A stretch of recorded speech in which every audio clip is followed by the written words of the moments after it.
Hello বন্ধুরা, বহু প্রতীক্ষার পর অবশেষে কিন্তু জেলায় জেলায় যে বিডিও অফিস রয়েছে সেই বিডিও অফিসে উচ্চ মাধ্যমিক পাস শিক্ষাগত যোগ্যতায় আপনাদের কিন্তু যে সহায়ক পোস্ট, সেই সহায়ক পোস্টে কর্মী নিয়োগের একটা নতুন চাকরির বিজ্ঞপ্তি এই মুহূর্তে আপনারা দেখতে পারবেন। গোটা অল ওভার ওয়েস্ট বেঙ্গল থেকে মেল ফিমেল উভয় কিন্তু আজকের এই ভিডিওটি দেখবার পর আবেদন করে নিতে পারবেন।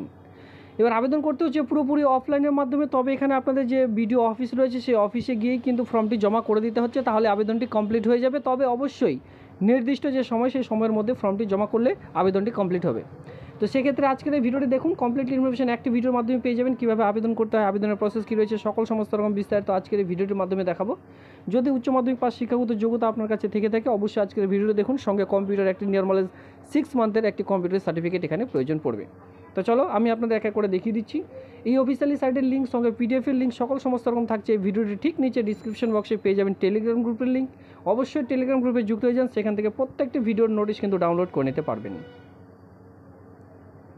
তো বন্ধুরা, ভিডিওটি দেখবার সঙ্গে সঙ্গে আপনারা এখনও পর্যন্ত যারা এই চ্যানেলটিকে সাবস্ক্রাইব করেননি অবশ্যই চ্যানেলটিকে সাবস্ক্রাইব করে দিয়ে আমার সঙ্গে থাকুন এমন এই নিত্য নতুন ভিডিও সবার আগে দেখবার জন্য। কারণ কি, এই 23টি জেলার প্রত্যেকটি জেলার ভিডিও কিন্তু এই চ্যানেলের মাধ্যমে আপনারা প্রতিনিয়ত পার ডে বাই ঠিক সময় কিন্তু আপনারা এই চাকরির বিজ্ঞপ্তিগুলি পেয়ে যাচ্ছেন। তো অবশ্যই চ্যানেলটিকে সাবস্ক্রাইব করে রাখবেন।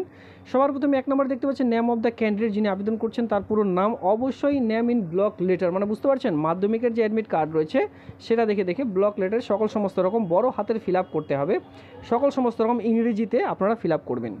এরপরে নেম অফ ফাদার্স, ছেলেদের ক্ষেত্রে ফাদার্স নেম, বিবাহিত মহিলাদের ক্ষেত্রে বিশেষ করে হাজব্যান্ডের নাম এখানে বসাতে পারেন। এরপরে রিসেন্ট পাসপোর্ট মাপের ছবি তো এখানে বসাতে হচ্ছে, ডান দিকে অলরেডি ঘর এখানে রাখা রয়েছে। এরপর দেখুন ডেট অফ বার্থ 3 নম্বর রয়েছে। তো এটা আপনারা মাধ্যমিকের যে অ্যাডমিট কার্ড রয়েছে আপনাদের মাধ্যমিক পাশের, সেই অ্যাডমিট কার্ড দেখে ডেট, এরপরে মান্থ, এরপরে কিন্তু ইয়ারটি বসিয়ে দেবেন। পরবর্তী দেখতে পারবেন এজ এস অন, মানে আপনাদের টোটাল যে বয়স সে বয়সটি কী রয়েছে। এই যে আপনি ডেট অফ বার্থ বসিয়েছেন এর সঙ্গে 1/8/2024 অনুযায়ী টোটাল কত বছর, কত মাস, কত দিন সেটা কিন্তু এখানে এক এক করে বসাতে হবে।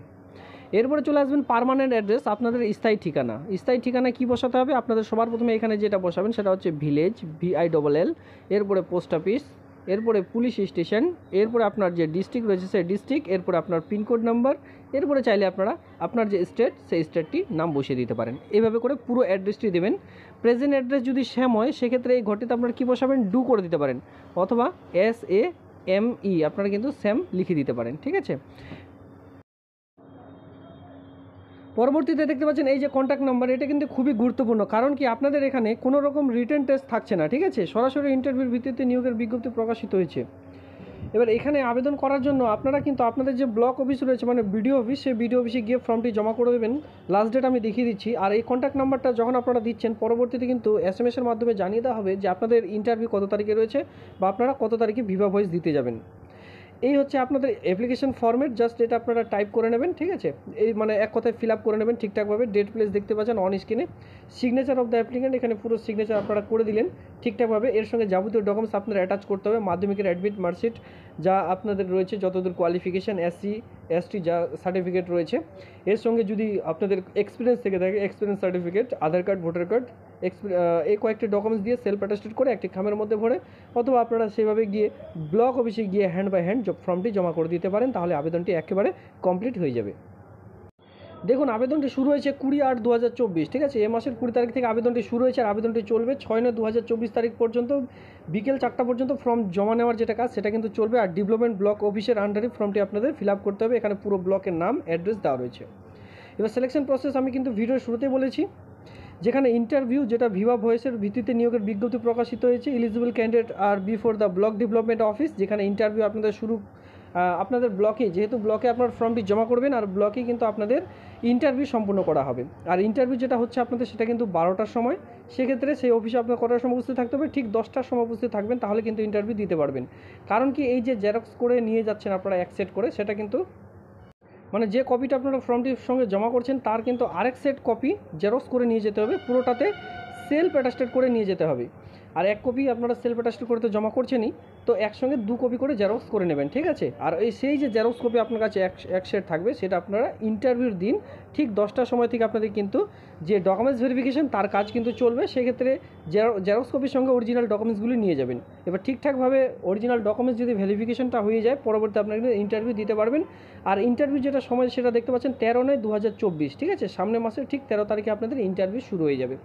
এই সকল সমস্ত রকম। আর সঙ্গে বলা হয়েছে ডকুমেন্টস টু বি সাবমিটেড, মানে সেই যে অফলাইনে ফর্মেটে দেখিয়ে দিলাম, সেই ফর্মেটের সঙ্গে আপনাদের যে সকল ডকুমেন্টস জমা করতে হবে এখানে কিন্তু সেটা অলরেডি বলা হয়েছে। দেখুন, ভোটার কার্ড, আধার কার্ড, এজ প্রুফ হিসেবে মাধ্যমিকের অ্যাডমিট কার্ড, রেজিডেন্সিয়াল প্রুফ হিসাবে আপনারা ভোটার কার্ড অথবা আধার কার্ড দিতে পারেন। এই কয়েকটি ডকুমেন্টস এখানে দিতে হবে। এর সঙ্গে এক্সপিরিয়েন্স সার্টিফিকেট, যেটা এর আগে চাকুরি করতেন, এখন রিটায়ার প্রাপ্ত বাড়িতে বসে রয়েছেন, সেই সকল এক্সপিরিয়েন্স সার্টিফিকেট এখানে অ্যাটাচ করতে হবে। অন স্ক্রিনে দেখুন, এটা কিন্তু দেখতে পাচ্ছেন government of West Bengal office of the block development অফিসারের পক্ষ থেকে নিয়োগটি বিজ্ঞপ্তি প্রকাশিত হয়েছে, যেটা কিন্তু খাতড়া ব্লকের আন্ডারে। আর এটা কিন্তু আপনারা দেখতে পাচ্ছেন প্রধানমন্ত্রী ন্যাশনাল একটা পিএম পোষণের পক্ষ থেকে যে নিয়োগ, এই নিয়োগটি কিন্তু করতে চলেছে, ঠিক আছে। পিএম পোষণের পক্ষ থেকে, যেটা মিড ডে মিল সেকশন আপনারা অ্যাসিস্ট্যান্ট মানে সহায়ক পোস্টে নিয়োগের বিজ্ঞপ্তি প্রকাশিত হয়েছে। অ্যাসিস্ট্যান্ট অ্যাকাউন্ট পোস্টের জন্য অন স্ক্রিনে দেখতে পাচ্ছেন তার শূন্যপদ, যেখানে আপনাদের সবার প্রথমে বলা হয়েছে যে আপনাদের কিন্তু the candidate to be residents of district of Bankura জেলার বাসিন্দা হতে হবে, তাহলে আবেদনটি করা যাবে। যে কোনো গ্রাম পঞ্চায়েতে বসবাস করে থাকুন বাঁকুড়া জেলায়, তাহলে আবেদন করা যাবে। 63 ইয়ার্সের মধ্যে আপনাদের লাস্ট যে এজ সেটা কিন্তু চাওয়া হয়েছে। 1/8/2024 অনুযায়ী বয়সটি এখানে ধরা হবে। আর অবশ্যই 5 বছরের কাজ করার যে অভিজ্ঞতা সেটা কিন্তু এখানে দেখাতে হবে। এক্সপিরিয়েন্স চাওয়া হয়েছে 5 বছরের, যদি কাজ করার অভিজ্ঞতা থেকে থাকেন। রিটায়ার গভর্নমেন্ট এমপ্লয়ি হতে হবে। রাজ্য সরকারি চাকরি করতেন, এখন রিটায়ার প্রাপ্ত হয়ে বাড়িতে বসে রয়েছেন, শুধুমাত্র তাদের জন্য। এর সঙ্গে বলা হয়েছে যে অবশ্যই কম্পিউটারের যে যোগ্যতা সেটা কিন্তু আপনার মাঝখানে থাকতে বলা হয়েছে, ঠিক আছে। কম্পিউটারের যোগ্যতা অবশ্যই লাগবে, নর্মাল 6 মান্থ হোক অথবা 1 বছরের সার্টিফিকেট কিন্তু অবশ্যই আপনাদের দেখাতে হবে। তো এটা কিন্তু এই নিয়োগের বিজ্ঞপ্তি পিওরলি কন্ট্রাকচুয়াল ভিত্তিক হিসাবে, যেখানে আপনারা দেখতে পাচ্ছেন 11,000 টাকা পার মান্থ যে স্যালারি, সেটা কিন্তু এখানে আপনাদের প্রোভাইড করা হচ্ছে। 11,000 টাকা এখানে কিন্তু আপনাদের প্রতি মাসে দেওয়া হবে। আর এটি কিন্তু অবশ্যই বলে রাখি যে কন্ট্রাকচুয়াল ভিত্তিক হিসাবে এই সকল অ্যাপ্লিকেশন হয়ে থাকে। এরপরে মোড অফ অ্যাপ্লিকেশন, যেভাবে আপনার ফর্মটি জমা করবেন, application for the post of submitted to selected involve. তো অবশ্যই হাতে ফর্মটি জমা করলেও ইনভলভের মাধ্যমে ফর্মটি জমা করতে আছে। আর ইনভলভটির উপরে অবশ্যই লিখতে হবে নেম অফ দ্য ক্যান্ডিডেটের নাম। এর সঙ্গে দেখতে পাচ্ছেন name of the post of applied for, আপনি যে পোস্টের জন্য আবেদনটি করছেন সেই পোস্টটির নাম এখানে কিন্তু অবশ্যই সেই খামটির মধ্যে দিতে হবে।